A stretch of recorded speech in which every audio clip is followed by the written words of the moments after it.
Et bien salut à tous, j'espère que vous allez bien. Aujourd'hui on se retrouve pour la nouvelle vidéo sur Fantasy Life.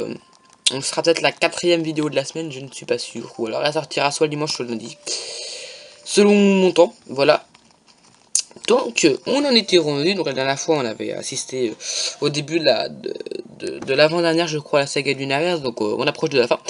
Et on devait aller voir Nimbus. Donc Nimbus qui est ce vieillard qui dit avoir vu Célestère. Donc il va falloir aller lui parler quoi. Qu'est-ce que vous voulez? Bonjour, on voudrait vous poser des questions sur Célestère. Ah, comme si vous m'aviez cru. Et donc au passage, pour ceux qui ne savent pas, sur Célestère, il y a quelque chose qui permettrait de faire voler le vaisseau de la déesse. Mais pour ça, il faudrait accéder à Célestère quoi.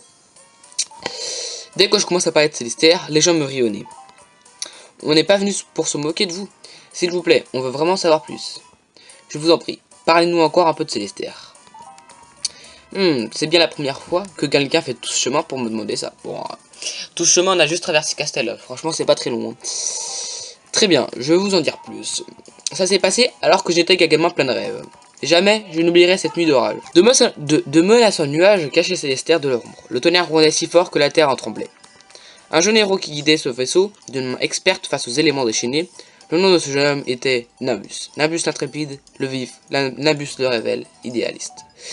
Nimbus le vaillant héros de cette histoire, Nimbus le courtois, le chevaleresque. Nimbus, beau comme un dieu et pourtant si modeste. Nimbus l'athlète émérite, Nimbus l'érudit.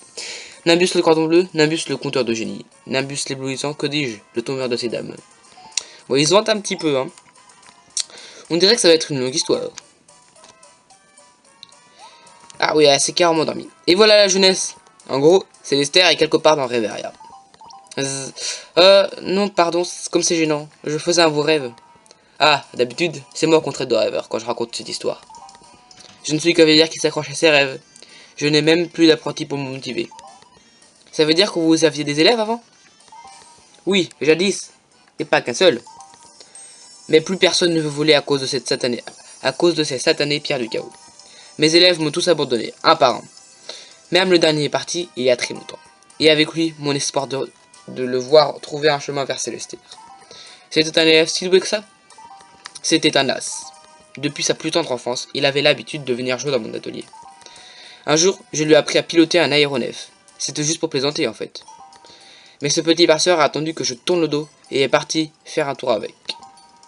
Il a fait 3 cercles dans le ciel avant de se poser en toute sécurité. C'était un génie.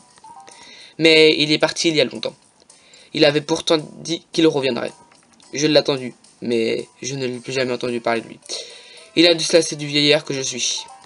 Mais alors, c'est toujours votre élève? Vous savez où il est parti? Ce n'est plus mon élève. Pardon, je n'aurais pas dû élever la voix. J'ai entendu dire qu'il louait une chambre à Maggie. Vous pouvez aller le chercher, si ça vous dit. Je vous remercie d'être venu me voir. Il y a juste une seule chose dont vous devez vous souvenir. Célestère existe.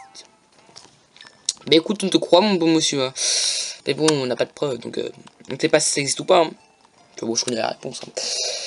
Donc, c'est parti. C'est parti. On va voir Maggie. Bonjour. Bonjour. Maggie. Voilà. Ah, un élève de Nimbus. Ça doit être Pinson. Pinson comme... un pinson, c'est pas un oiseau par hasard? Je crois que c'est ça. Bref, je sais plus. Nimbus n'a jamais arrêté d'éloge à son sujet. Mais un jour, il a décidé de quitter Castel et je ne l'ai pas vu depuis. Vous ne savez pas où il a pu aller? Voyons voir... Ah oui, il a dit qu'il partait pour Port Puerto. C'est là où les aéronefs sont le plus à la mode. Les enfants l'appellent le port des cieux. Ah, c'est le port des pirates et le port des cieux. Donc il est dans la ville d'Olivia. Xeldi, tu penses que ce jeune pilote est parti là-bas pour trouver Célestère? Tu sais, pour réaliser le rêve de Nimbus. J'ai l'impression que c'est le cas. Cette interrogation très honnête et déterminée. Vraiment? Alors, mon intuition doit être bonne. Xelti, allons parler à Olivia. Merci Maggie. Prenez soin de vous. Oui. Ok, donc on va aller à Port Puerto. Ok, donc Port Puerto, donc en plus on a un téléporteur, hein, vu que j'avais acheté la maison. Donc cottage de Port Puerto, et hop, téléportation instantanée. Tada, voici la petite maison de Port Puerto, donc bon, je l'ai fait un peu à l'arrache. Hein. Donc excusez-moi si elle est un peu moche. J'ai fait avec les moyens que j'avais. Donc, on devait aller parler à... Retourne dans le grand hall. Hein? Ah mince! On devait aller retourner dans le gros hall au château de Castel. J'ai un peu grugé, mais bon. Non, parce que je sais qu'après, après aussi, il va falloir aller, donc... évidemment, j'ai essayé de gruger un petit peu, vous comprenez, mais bon, c'est pas grave. Donc du coup, on speed, et c'est parfait. Et normalement, hein, je peux vous dire, la prochaine vidéo, ce sera normalement une nouvelle présentation de jeu sur mobile. Un jeu que je kiffe, donc vous verrez ça. Mais je vous le dis, il est plutôt pas mal. C'est la prochaine vidéo qui sortira. Vraiment, donc l'élève de Nimbus se sera rendu à Port Puerto en quête de Célestir. Du moins, c'est ce que je pense. Mais même si c'était le cas, il n'y a aucune garantie qu'il puisse trouver un tel endroit.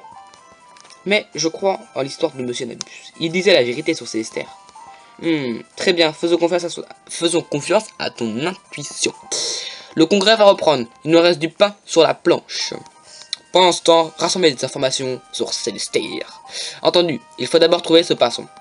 Manivelle devrait avoir des informations sur lui. Oh, c'est bon à savoir. Mais qui est ce Manivelle? C'est le chef des pilotes, n'est-ce pas André? Tout à fait. Cependant... Oui? Non, ce n'est rien. Vous le trouverez sûrement à Cosinarica. Si vous ne savez pas où c'est, demandez à Luciano. Compris, merci. Si vous voulez bien m'excuser. Flemmarde, tu veux plus marcher, hein? Crénon, c'était rapide. Tu es une fille bien étrange, ou un papillon. Dur de se décider. Cette forme-ci est bien plus confortable. Bien, nous allons à Port Puerto. Père, puis-je y aller avec eux? Pas cette fois-ci, ma chérie. Ton père a raison. Nous avons des convives venus de tout Riveria. Il est impensable pour la princesse de Castel de quitter le château dans un moment pareil. Oh, mère, pas la peine de choisir le camp de père. Zelti et Julia, nous comptons sur vous. Il est temps de découvrir la vérité sur l'existence de Célestir. A plus tard, Zelti. Allons-y. En fait, non, c'était plutôt à plus tard et Zelti, allons-y. J'ai loupé le point d'exclamation. Voilà, excusez-moi. Mais je pense qu'on va s'arrêter là. Ce sera pas une grosse vidéo. Là, on aura juste avancé un petit peu sur l'histoire de Célestir et tout ça. Je pense que je vous en ferai une du coup cette semaine ou la semaine prochaine selon le moment où je fais la vidéo. Mais dans les 5 prochaines vidéos qui devront arriver, il y aura la suite. Apparemment, il sera à Cosinarica. Tu sais où c'est? Non, Luciano peut te dire sinon. Port Puerto est assez loin, mais en utilisant un dirigeable, on y sera en moins de 2. Ouais, sauf que le dirigeable c'est payant. Et moi, me téléporter de ma maison à ma maison, c'est gratuit. Zelti, dépêchons-nous. Bah oui, écoute, on va se dépêcher, hein, c'est parti. C'est dit pas. Donc voilà, excusez-moi si c'est la qualité différente de d'habitude, c'est parce qu'en fait j'ai perdu mon appareil photo avec lequel je filmais. Du coup j'ai pris l'appareil photo de Siagma. Le problème c'est que bah ils sont pas tout à fait pareils quoi. Lui c'est un L26 comme appareil photo et moi j'avais un L29. Donc bon c'est pas la même chose mais bon, c'est quand même tout à fait correct. Voilà, j'espère que vous aurez apprécié cette petite vidéo. J'espère qu'elle vous aura plu. J'espère que vous êtes toujours aussi pressé de savoir la suite. Et bah écoutez, moi je vous le dis à une prochaine fois, donc à très vite pour la suite de Fantasy Life. Ciao tout le monde, bye bye.